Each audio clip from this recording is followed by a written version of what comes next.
This is the essay I've written for college for my psychology major. It is called The Power of Storytelling.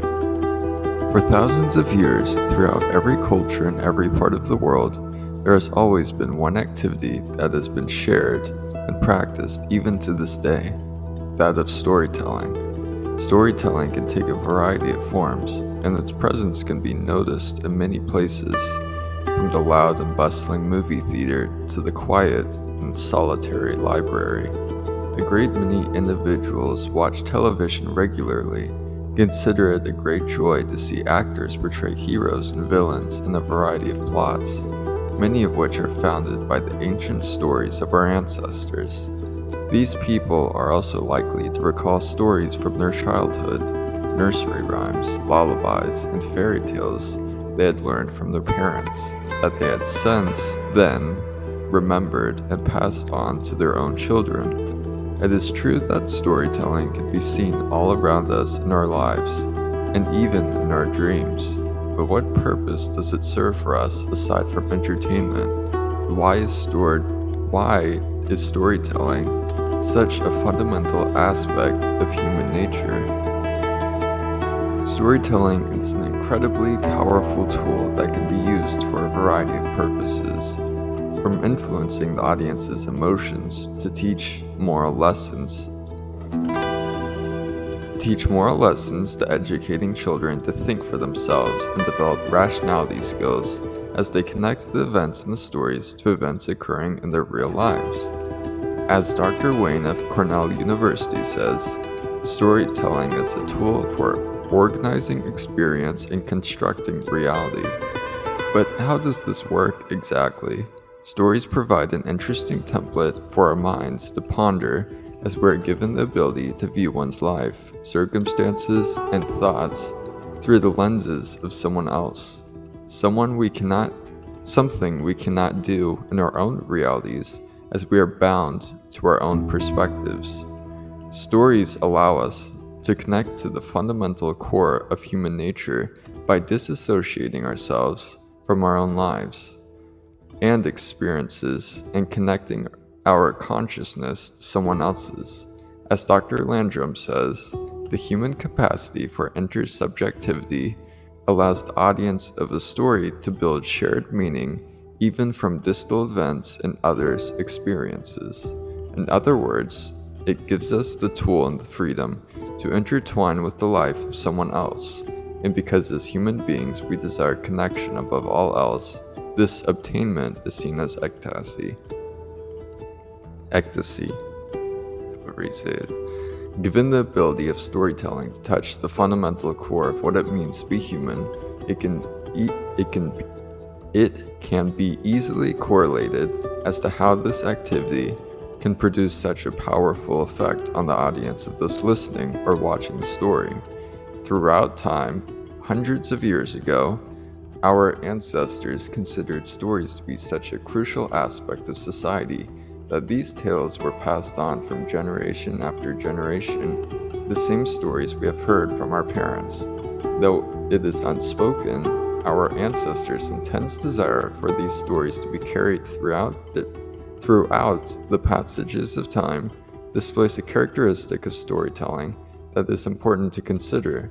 Stories are not only humanity's way to commemorate the past, but to also carry the morality and values of the previous generation to the next.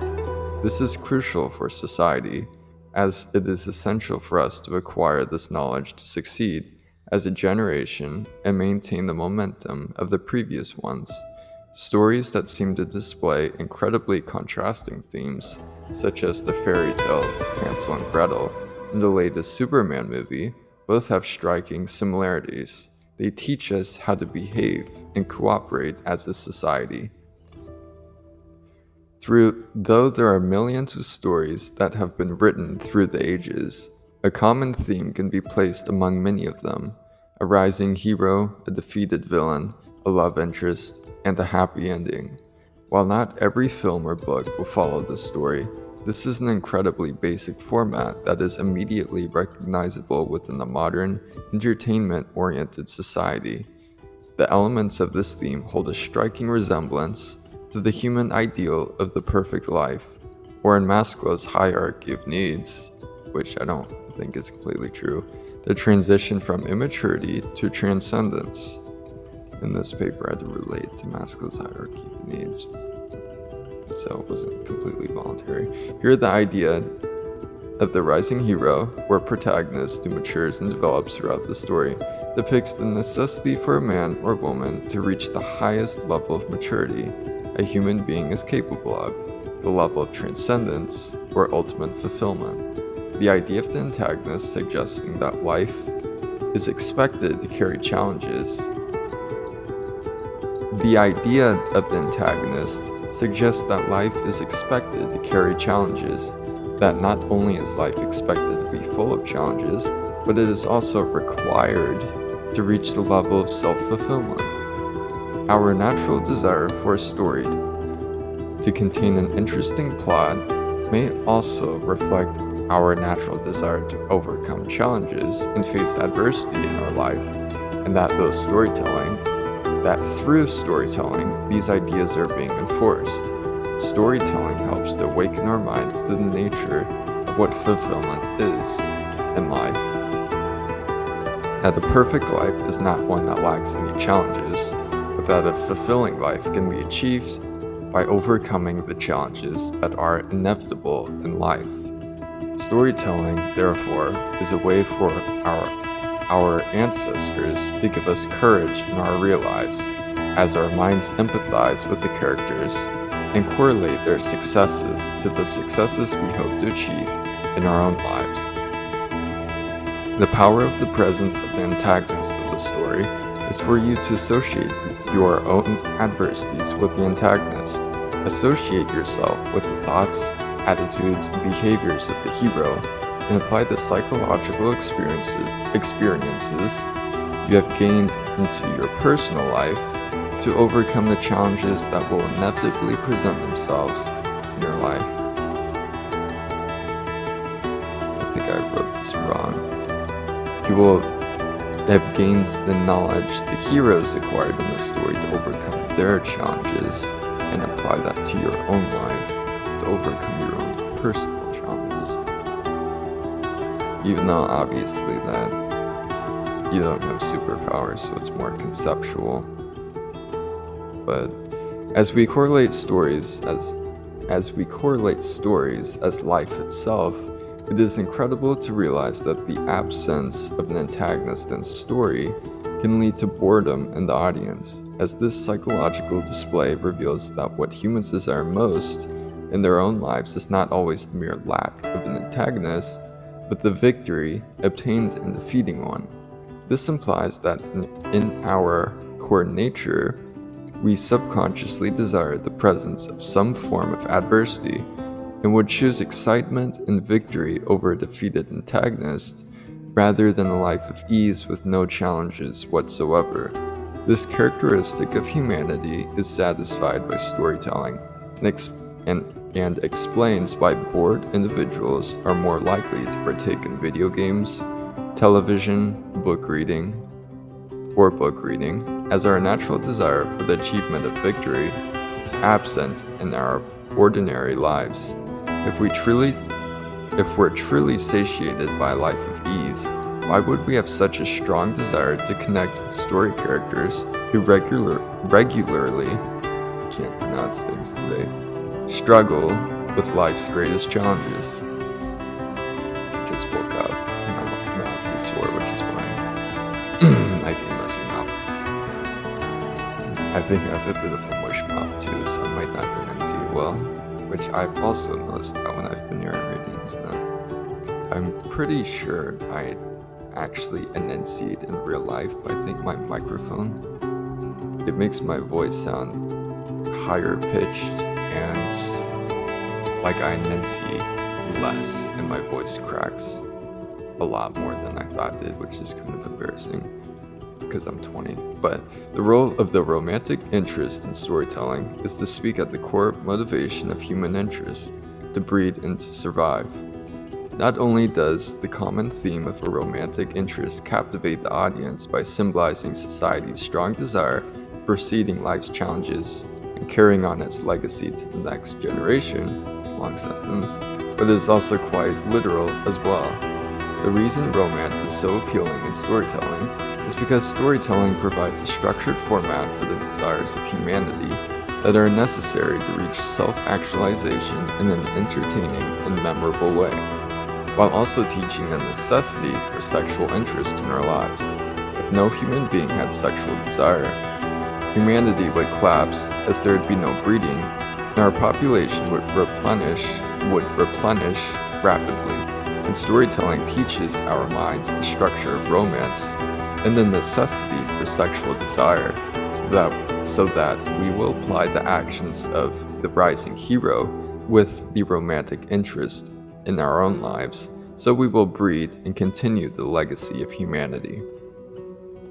Once the story is finished, many stories will end in what is known as a happy ending, one where the protagonist, and sometimes his or her love interest, have overcome their adversity and now will reap the rewards of their victory.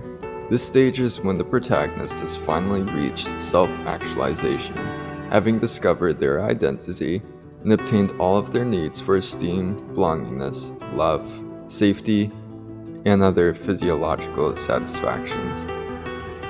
Now, at the stage a fulfilled individual would reach near the end of their life, the story ends. Happiness in the ending depicts the idea of fulfillment, that though one's life is nearing his or her end, it is an event worthy of celebration and victory rather than defeat. The power of storytelling can be applied to anyone at any time, from a child listening to a bedtime story before bed to an adult reading a novel while waiting for a haircut. It is a method for us as human beings to carry on the ideas, goals, values, and history of our ancestors in an understandable format that is appealing and entertaining to the audience. Even though the effect of storytelling is so powerful, there is much of its psychology that needs to be understood so that we can better understand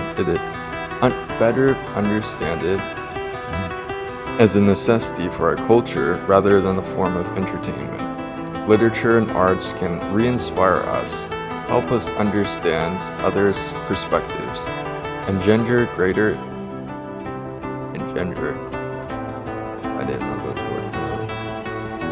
provide greater empathy, let us hear others' voices that we can't always hear, and urge us to focus on social justice. I'll say that again since I can get butchered, but that's kind of an important one. Literature and arts can re-inspire us, help us understand others' perspectives, provide greater empathy for one another, let us hear others' voices that we can't always hear, and urge us to focus on social justice and healthcare. As we live out our lives, our stories, it is crucial to remember the stories of our past so that we may gain victory over antagonists and reach the happy ending in our own lives. I submitted this as my final for my psychology class last semester. To be honest, I felt like I can finish my essays really fast. I finished in like 2 or 3 hours, which just as a hint in life, if you can do something really well and really fast, don't tell people because they'll just ask more of you. Whereas if you don't tell people, then you get to have hours of free time and no one knows that you're not working. It's a bit of life advice. I honestly felt like my work wasn't appreciated just because, if I have to be honest, like when I wrote this paper, much of the study I did behind this was outside of college. So you might think, Like, I'm not saying I'm the best writer or anything, but I did put a lot of effort into this. And that, even though I didn't take a very long time to write the paper itself, it took me a very long time to actively learn the things that were required to write the paper. And then I added in some quotes of other people because you have to, because of the paper requirements, but I didn't actually read other articles. I just came up with it in my head. But to be honest, I think the more I went to college, I realized that in some ways it's kind of a sham, just because there is so much access to information on the internet that I've honestly, like, I spent the entire summer leading up to college studying psychology and physics and things like that, and I learned more than I did actually going to college, because I studied that so I'd be prepared for college. And then when I went to college, I realized I actually know all of this because I studied for it. And I studied it with the internet, just by listening to podcasts and YouTube videos. And like, the things you learn in college, you can learn just by going on the internet. You might not have the same structure of it, but you can actually, you don't have to go to college. I think that's the point. Like, I'm thinking about quitting college to do 3D modeling and things to become an entrepreneur. And it's like, I know some people do that, like Elon Musk or whatever. I don't think he's like the pinnacle of existence, but I mean, he is successful. But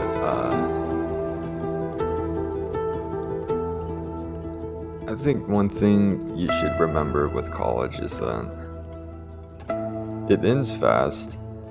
It's only like 4 years if you don't get a master's degree. Like, so I think adults, they'll say that's the best time of their lives, going to college. But to be honest, that's because they don't choose to do anything else with their lives besides live very boring, ordinary lives. Like, I have some hobbies of like treasure hunting and inventing things. Like, I'm actually going to get some patents for my inventions, which is why I can make jokes of stupid Kung Fu Panda videos, because I actually have time to do things like that, because I work a lot.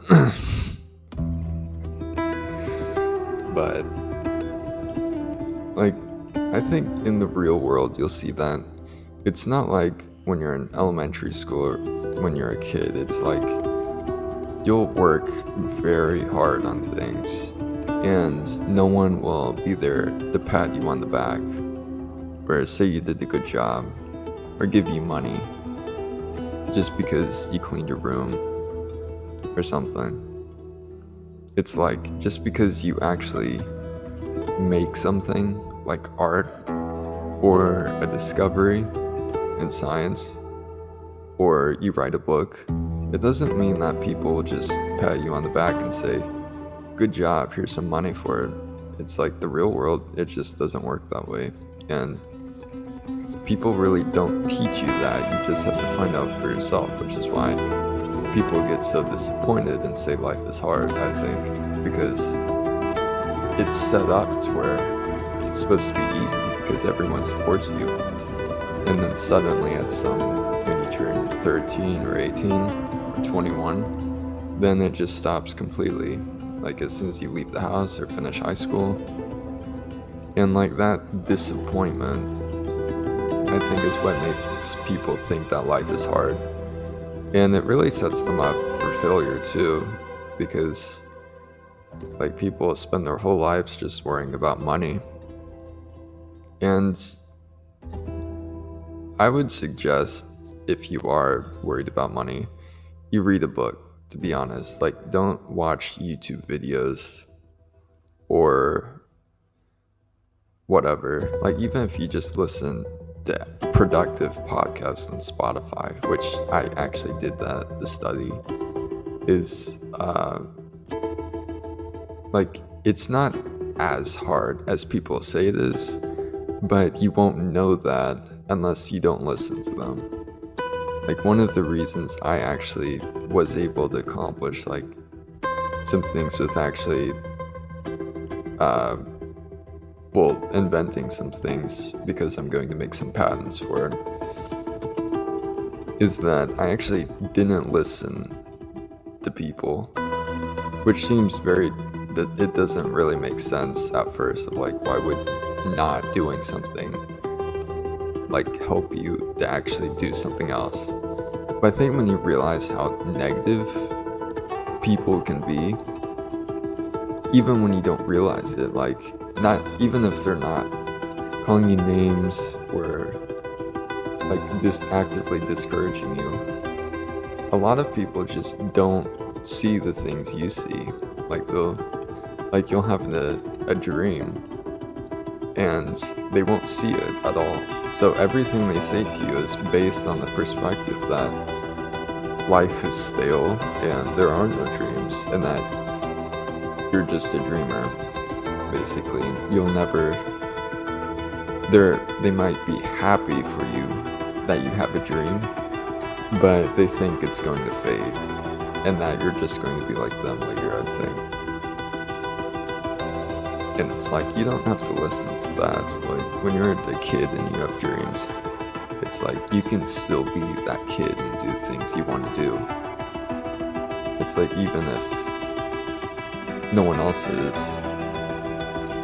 Like, if you want to do something stupid, like take a road trip just eating at Waffle House or something, and like, you can do that. Like, you don't have to work in an office and have kids and marry to someone who you don't really like, but they're just there.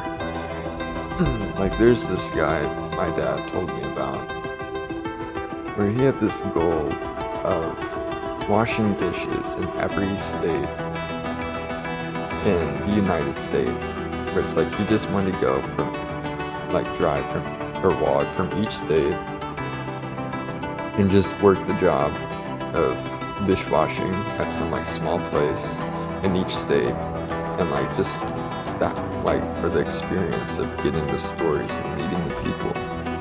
And I think someone like that, like when he talks about in his book, which I don't remember what the name of it is, it's like people like that live such like satisfying lives compared to the people you'll just see around you at Walmart or Target or the gas station or whatever, because they do things that don't make sense to the people who don't live their dreams.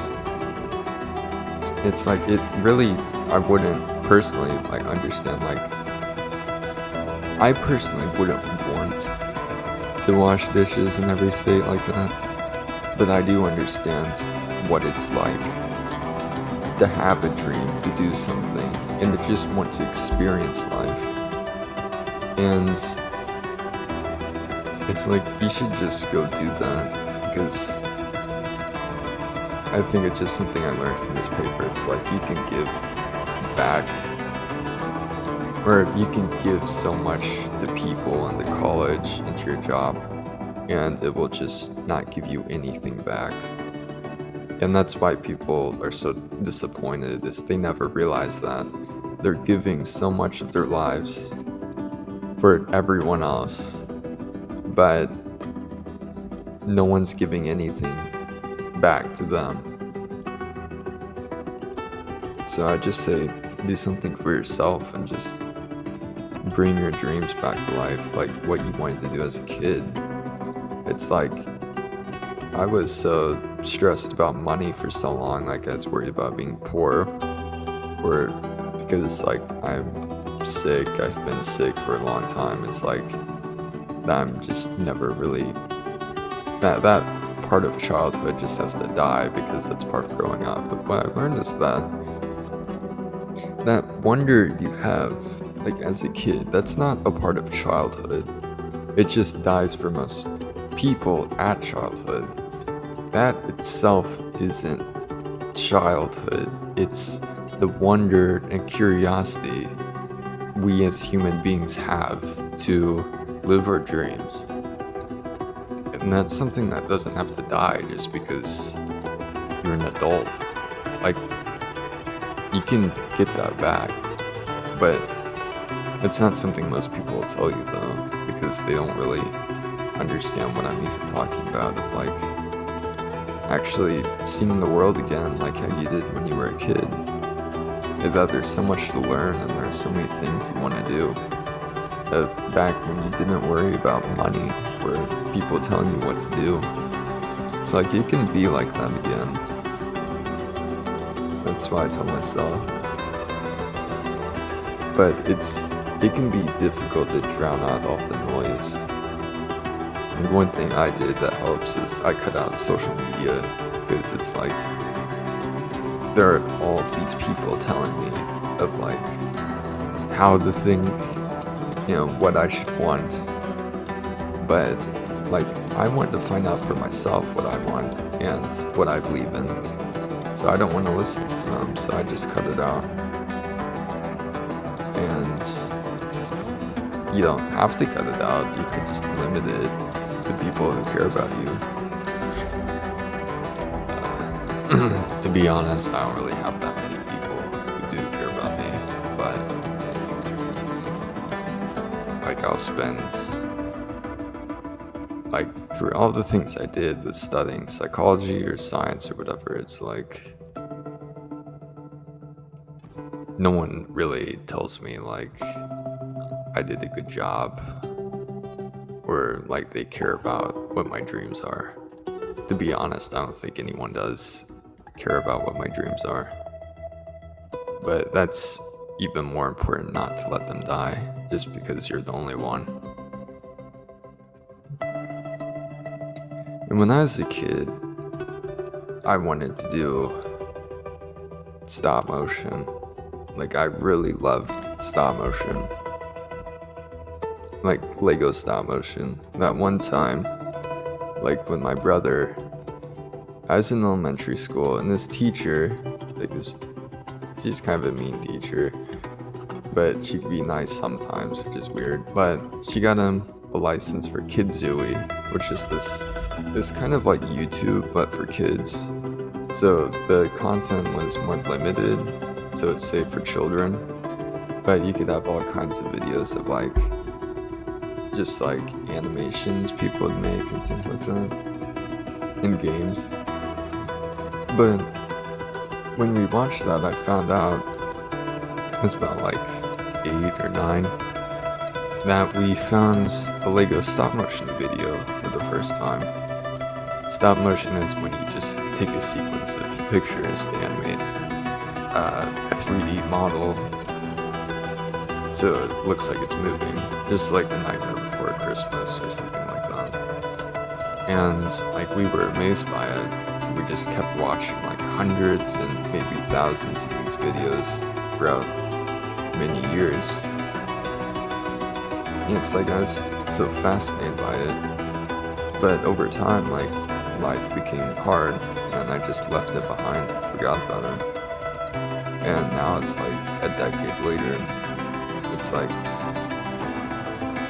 just seeing that stuff again, it brings that feeling back that like there's something more than just get a job, get money, go home, like get married, and then just die. It's like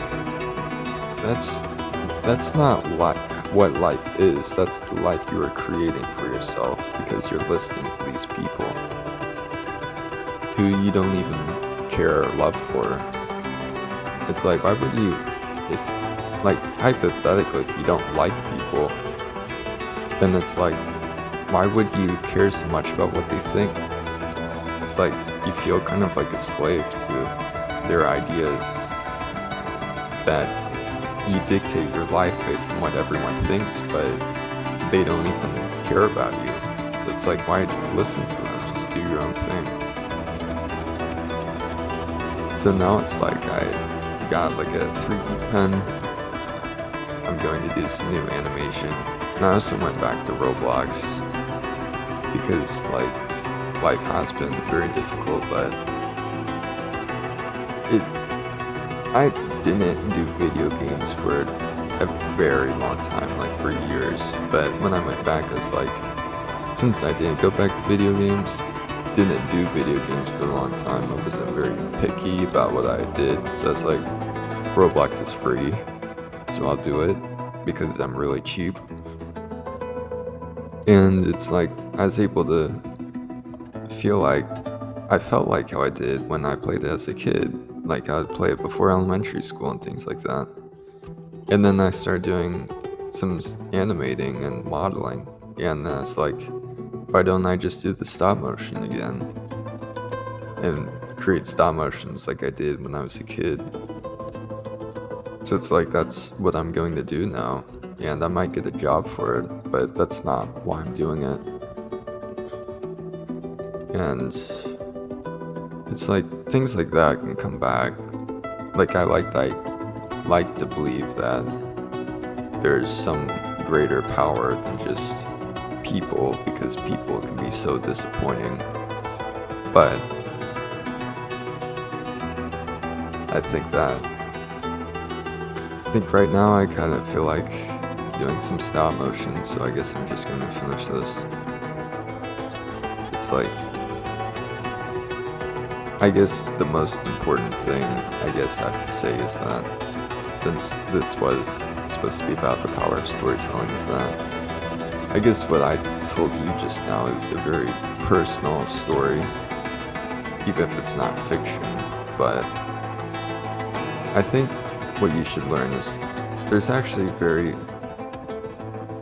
I guess a better way to say this is that rather than thinking about the videos, like movies and things like that, as entertainment, like try to think of it as like those are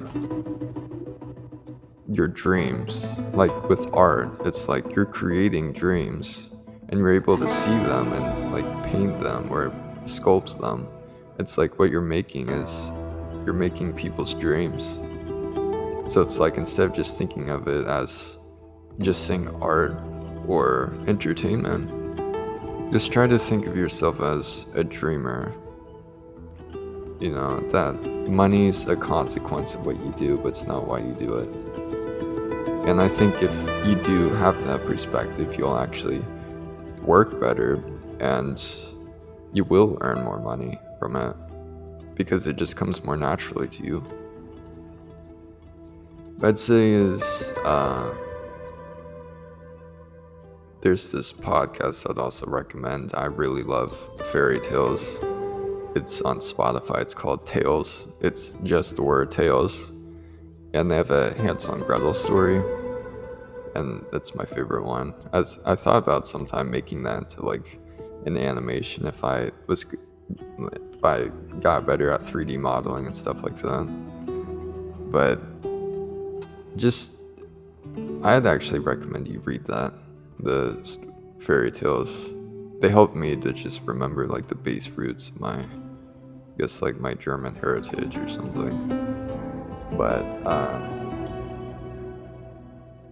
I guess, to be honest, the last thing I have to say is just that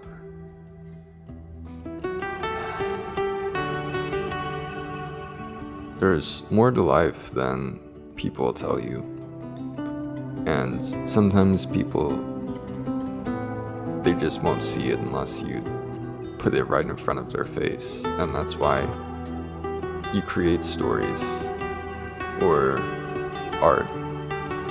And so you can just, rather than just tell them that there is some hope that they don't know about, something more to life, and you can just put it right in front of their face, I guess. But I guess that's it, so I'll see you later. Have a good day.